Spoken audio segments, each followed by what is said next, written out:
The first dawnlight crept over the courtyard, casting long shadows across the wooden frames and tools that lined the walls. Konrad Embergrove stirred, his eyes adjusting to the growing light as he began his daily routine. The air was crisp, filled with the scent of freshly cut wood and the sound of birds chirping in the distance. As he worked, a sense of normalcy settled over the yard, a feeling that this day would be like any other. The sound of his hammer against the wood, the creak of the wooden frames, and the gentle breeze rustling the leaves of the nearby trees all blended together to create a soothing melody. But on the workbench, a book waited, its cover bearing Konrad's name in fresh ink. The discovery was subtle, yet it marked the beginning of a change that would slowly seep into the rhythm of Konrad's life. As he approached the workbench, the silence seemed to grow thicker, the only sound the soft crunch of gravel beneath his feet. He reached out a hand, hesitating for a moment before touching the book, as if expecting it to feel different, to hold some hidden truth. The light danced across the pages, illuminating the words that seemed to whisper secrets to the wind. The world around him felt alive, the trees swaying gently, their branches like nature's own fingers weaving a spell of tranquility. And in this peaceful atmosphere, Konrad felt his heart slow, his breath deepen, as he became one with the rhythm of the courtyard. Konrad's curiosity got the better of him, and he opened the book, finding its words followed the rhythm of his own work. The cadence was soothing, a melody that seemed to match the beat of his hammer against the wood. As he read, the world around him began to feel more in sync, the tools and the wood, the light and the shadows, all moving to the same unseen rhythm. The book became a part of his daily routine, a companion that waited for him on the workbench, its pages turned as if by an invisible hand. And Konrad, drawn into its rhythm, found himself changing, his movements becoming more deliberate, his actions more precise.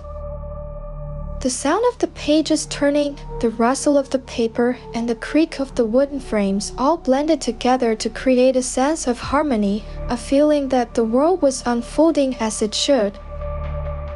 Yet there was a sense of uncertainty, a feeling that the rhythm could change, that the melody could shift and become something darker, something more ominous.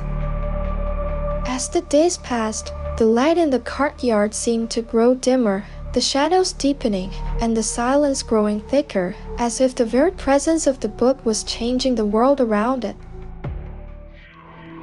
Tools began to move on their own, a door creaked in the stillness, and the air grew cold around Konrad.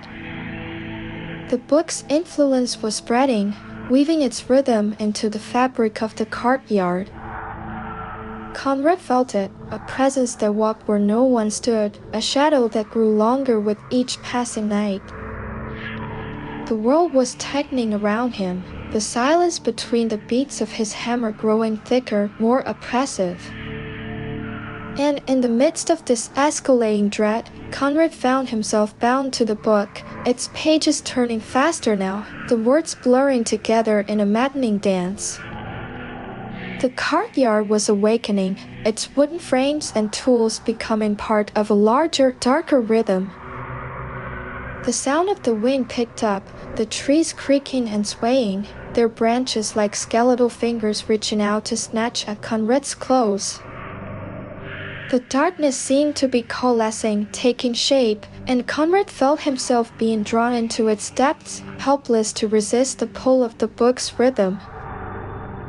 As the nights passed, the moon hung lower in the sky, casting an eerie glow over the courtyard, and Konrad felt himself becoming one with the darkness, his heart beating in time with the book's maddening cadence.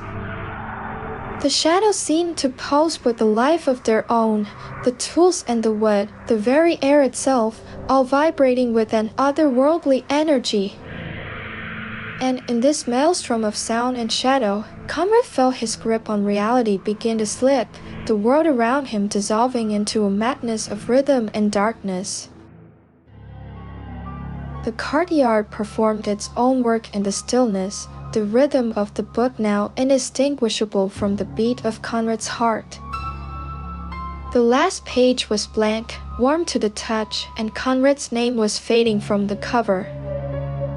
In a moment of perfect horror, the cart he built tipped over on him, its wheels still spinning, a grim echo of the rhythm that had consumed him. The silence that followed was absolute, a stillness that seemed to swallow all sound, all life. The darkness closed in, a suffocating shroud that wrapped around Konrad's body, and the world seemed to slow, the only sound the soft creak of the wooden frames, the gentle rustle of the leaves, and the distant hum of the wind. Konrad Embergrove walked into the silent courtyard, the only sound her footsteps echoing off the wooden frames.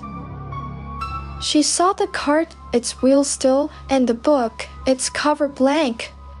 The air was heavy with the scent of wood and metal, the smell of Konrad's work.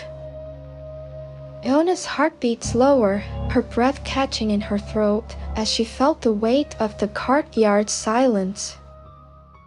She reached out, her hand hovering over the book, and the world seemed to hold its breath, waiting for her next move.